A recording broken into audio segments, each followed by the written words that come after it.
Former British Prime Minister Boris Johnson has announced the possibility of sending British troops to help Ukraine. London may take such a step if the new American President Donald Trump reduces military aid to Kiev. The Telegraph newspaper writes about this. Johnson believes that Britain will have to intervene directly in this war if there is a threat of Kiev's defeat. This is a scenario that Europe should not allow for its own security.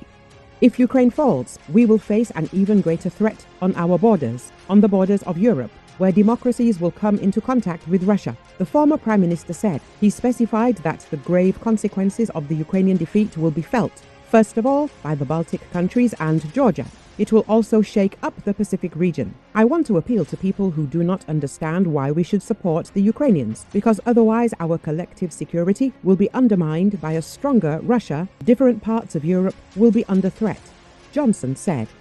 He added that to prevent such a catastrophic scenario, it might be necessary to send British troops to Ukraine. The former Prime Minister noted that there are people in the US Republican Party who are fascinated by Russian dictator Vladimir Putin, and their opinion influences the new American president.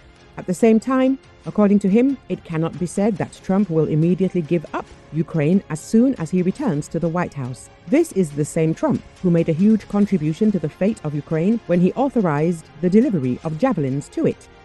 If he had not done that, the battle for Kiev could have ended very differently, Johnson said. The relationship between Donald Trump and Ukrainian President Volodymyr Zelensky has always been, to put it mildly, a little complicated. Trump has also expressed some grudging admiration for Zelensky, a fellow TV star turned politician who has demonstrated he knows how to close a deal. I think Zelensky is the greatest salesman in history. Every time he comes into the country, he walks away with $60 billion, Trump said at a rally in September. But after Trump's return to the White House, Zelensky may now have his toughest sales job yet.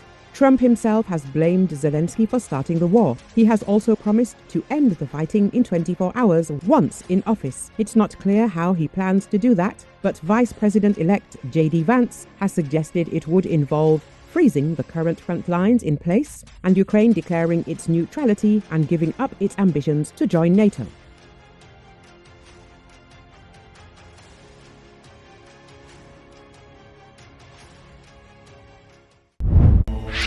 By the end of the year, France intends to keep its promise and transfer 600 high-precision AASM bombs to Ukraine. Brotherly assistance for the Ukrainian armed forces was confirmed through the official account of the French Ministry of the Armed Forces. In addition, the department stated that it will expand the production of these shells, taking into account national needs, and for deliveries to the Ukrainian Air Force. According to plans, the production of these highly effective ammunition will increase to more than 1,200 units by 2025. Aviapro writes that the AASM bombs weighing 340 kilograms are equipped with a GPS and INS guidance system, which means that they have high accuracy when hitting ground targets. This aircraft projectile was developed for fighters such as the French Rafale. But experts say that the MiG-29, Su-27, and F-16 will also fit. With the help of the guidance system, the AASM can carry out pinpoint strikes on fortified objects and equipment. In France, they say that such military assistance will be a serious support for Ukraine in the current conflict. The AASM's modular design supports different bomb weights, from 125 kilograms to 1,000 kilograms, and includes an aerodynamic extension kit with winglets and a rocket booster to increase range.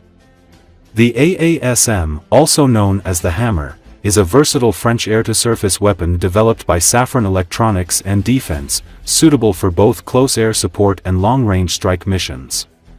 This smart weapon is modular, allowing it to be configured with various guidance systems according to operational needs.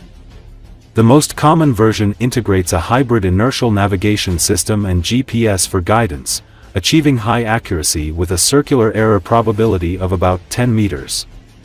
For enhanced precision, variants equipped with infrared or laser guidance can strike targets within 1 meter of accuracy, even against moving targets.